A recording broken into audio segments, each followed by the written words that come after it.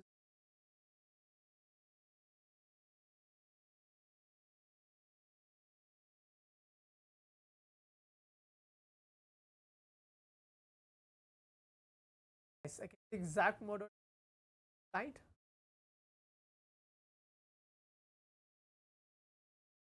as well. What was one of us? Our third eye.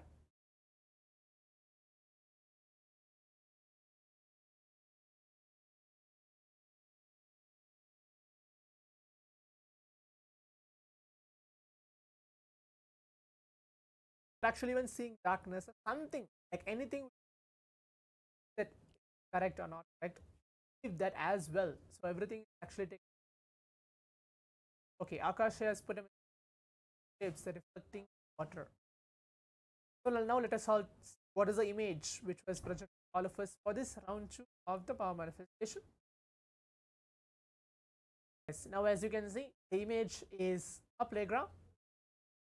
So it's like completely a playground, which has blue color, yellow color, red. Mostly like most of the colors are there, and there's a tree actually, 9 grasses, and actually go ahead and see for yourself that if you have manifested in this round 2 of the power manifestation, it's great, wonderful that you have actually manifested. Akashaya, you have put the green and blue. That is actually wonderful. Blue light as well, so that's blue color is actually visible. Okay, yes, yeah, fingers pyramid. There is a approximate shaped electric vehicle.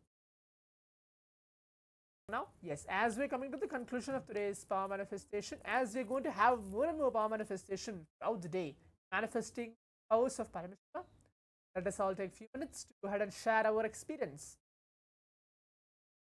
Whatever that we have manifested in this span of 20 minutes power manifestation, the first power, the power of third eye. Let us all take a few minutes. We'll be starting the next session very shortly. Stay tuned.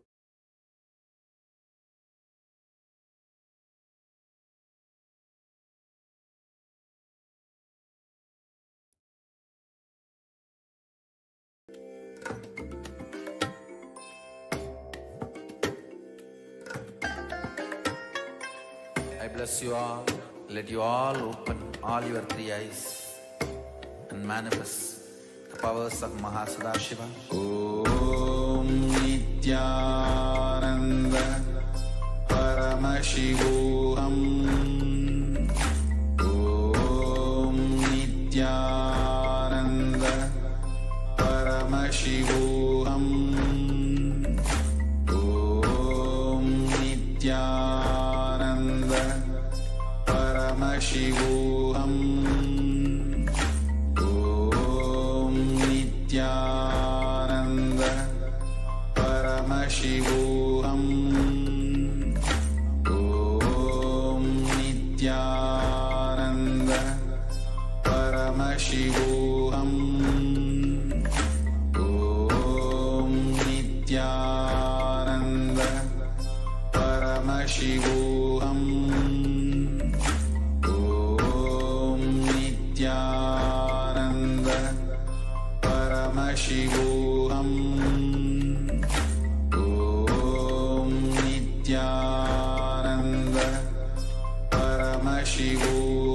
Paramashivoham. Om Nithyananda Paramashivoham. Om Nithyananda Paramashivoham. Om Nithyananda Paramashivoham. Om Nithyananda Paramashivoham. Om Nithyananda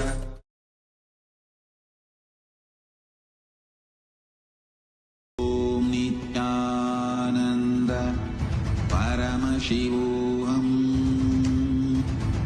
Om Nithyananda Paramashivoham.